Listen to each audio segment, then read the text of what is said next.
തമിഴ്നാട്ടിലെ തഞ്ചാവൂരിൽ നിന്ന് ചോള കാലഘട്ടത്തിലെ നന്ദി വിഷ്ണു ശില്പങ്ങളും പല്ലവകാലത്തെ ശിലാശാസ്ത്രങ്ങളും കണ്ടെത്തിയതായി വിവരങ്ങൾ.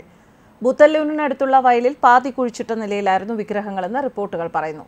സിത്രേക്കുടി ഗ്രാമത്തിലെ പ്രൊഫസർ എസ് സത്യ നൽകിയ വിവരത്തിന്റെ അടിസ്ഥാനത്തിൽ ചരിത്രകാരൻ മണിമാരനും സ്കൂൾ അധ്യാപകരായ തില്ലെ ഗോവിന്ദരാജനും കെ ജയലക്ഷ്മിയും നടത്തിയ പരിശോധനയിലാണ് ഇത് ചോള കാലഘട്ടത്തിലേത് എന്ന് തിരിച്ചറിഞ്ഞത്.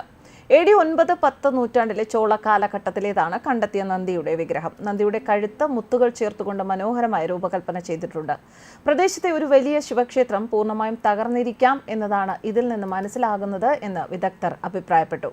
നന്ദി വിഗ്രഹത്തിന് താഴെ ഒരു ലിഖിതമുണ്ടെന്നും ഇത് 8-ാം നൂറ്റാണ്ടിലേതായിരിക്കുമെന്നും മണിമാരൻ പറഞ്ഞു. ഇതുകൂടാതെ ആനന്ദ കാവേരി കനാലിന്റെ അകത്തെ തെക്കേക്കരയിൽ 3 അടിയോളം ഉയരമുള്ള മഹാവിഷ്ണുവിന്റെ ഒരു വിഗ്രഹം പകുതി കുഴിച്ചിട്ട നിലയിലും കണ്ടെത്തി. അതേസമയം വിഷ്ണു വിഗ്രഹം കണ്ടെത്തിയ സ്ഥലത്തിന് സമീപം 8-ാം നൂറ്റാണ്ടിലെ ഒരു ക്ഷേത്രത്തിൽ ഇപ്പോഴും ആരാധന നടക്കുന്നുണ്ട് എന്ന് പുരാവസ്തു ഗവേഷകർ പറയുന്നു. തഞ്ചാവൂർ ജില്ലയിൽ ആദ്യമായിട്ടാണ് നന്ദി വിഗ്രഹത്തിന് താഴെ പല്ലവ ലിഖിതങ്ങൾ കുത്തിവെച്ച നിലയിൽ കണ്ടെത്തുന്നത്. തെലങ്കാനയിൽ മണ്ണിനടിയിൽ നിന്നും വിഗ്രഹങ്ങൾ കണ്ടെത്തുന്നത് പലപ്പോഴും ഒരു പതിവ് വാർത്തയാണ്. പലപ്പോഴും ഇത് വാർത്തകളിൽ സ്ഥിരമായി ഇടം പിടിക്കാറുള്ളതുമാണ്. തെലങ്കാനയിൽ പേർഷ്യൻ ഭാഷയിൽ ലിഖിതം കൊത്തിവെച്ച ഒരു ശിവലിംഗ രൂപം കണ്ടെത്തിയത് ഏതാനും മാസങ്ങൾക്ക് മുൻപാണ്. നാഗർ കുർനൂൽ ജില്ലയിലെ കൊല്ലംപെൻഡൻ ഗ്രാമത്തിന് സമീപമുള്ള വനത്തിനുള്ളിലാണ് ഈ ലിഖിതം കണ്ടെത്തിയത്.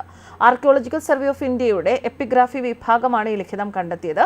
തെലങ്കാനയിലെ ശ്രീശൈലത്തിന് മല്ലികാർജ്ജുന ക്ഷേത്രത്തിലേക്കുള്ള വഴിയിലാണ് ഈ ലിഖിതം സ്ഥിതി ചെയ്യുന്നത്.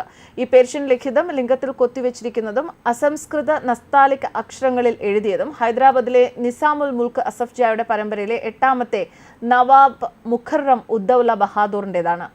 ASI എപ്പിഗ്രാഫി വിഭാഗം ഡയറക്ടർ കെ മുനിരത്നം റെഡ്ഡി അറിയിച്ച വിവരങ്ങളാണിത്. ഹിജ്റ വർഷം 1350 ദുൽഹജ്ജ് 3-ന്, അതായത് 1932 ഏപ്രിൽ 9-നാണ് ഈ ലിഖിതം കൊത്തിയതത്രേ.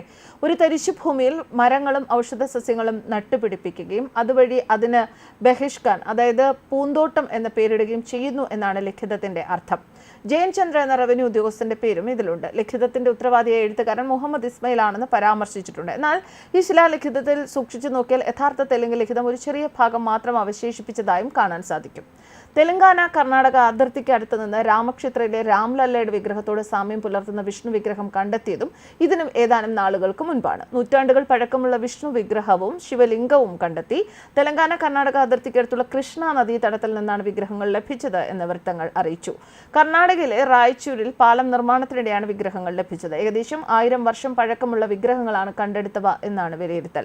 വിഗ്രഹങ്ങൾ നിലവിൽ ആർക്കിയോളജിക്കൽ സർവേ ഓഫ് ഇന്ത്യയുടെ കൈവശമാണ് വെച്ചിരിക്കുന്നത്. വിശദമായ പഠനങ്ങൾക്ക് വിധേയമാക്കിയാൽ മാത്രമേ ഇവയ്ക്ക് എത്രത്തോളം കാലപ്പഴക്കമുണ്ട് എന്നറിയാൻ സാധിക്കുകയുള്ളൂ എന്നും ASI അറിയിച്ചു. അയോധ്യ രാമക്ഷേത്രത്തിലെ രാംലല്ലയുടെ വിഗ്രഹത്തോട് സാമ്യം പുലർത്തുന്നതായിരുന്നു കണ്ടെടുത്ത വിഷ്ണു വിഗ്രഹം. ദശാവതാരങ്ങളെ ചിത്രീകരിക്കുന്ന പ്രഭാവലയത്തിന്റെ സഹായത്തോടെ നിൽക്കുന്ന രൂപത്തിലാണ് ഈ വിഗ്രഹം.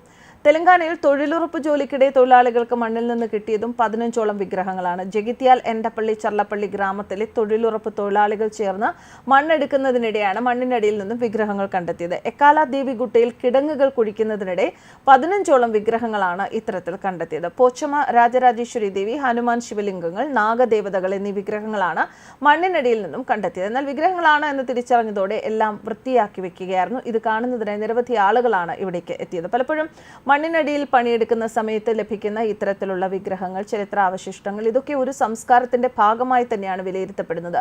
അതിൽ നിന്നും തുടർന്നുള്ള പഠനത്തിലൂടെ അവിടെ മുമ്പ് ക്ഷേത്രം നിലനിന്നിരുന്നുവെന്നോ അല്ലെങ്കിൽ അതുപോലെയുള്ള മറ്റു നിർമ്മിതികൾ ഉണ്ടായിരുന്നുവെന്നോ എന്നുള്ള കണ്ടെത്തലുകളിലേക്കാണ് പോകുന്നത്. എന്തൊക്കെയായാലും ചരിത്രാതീത കാലം മുമ്പ് തന്നെ പലപ്പോഴും പലയിടത്തും ക്ഷേത്രങ്ങളും അതുമായി ബന്ധപ്പെട്ട സാംസ്കാരിക നിർമ്മിതികളും ഉണ്ട് എന്നതിന്റെ തെളിവ് തന്നെയാണ് ഇപ്പോൾ ഈ മണ്ണിനടിയിൽ നിന്നും ലഭിക്കുന്ന ഈ അവശിഷ്ടങ്ങളും വിഗ്രഹങ്ങളും ഒക്കെ.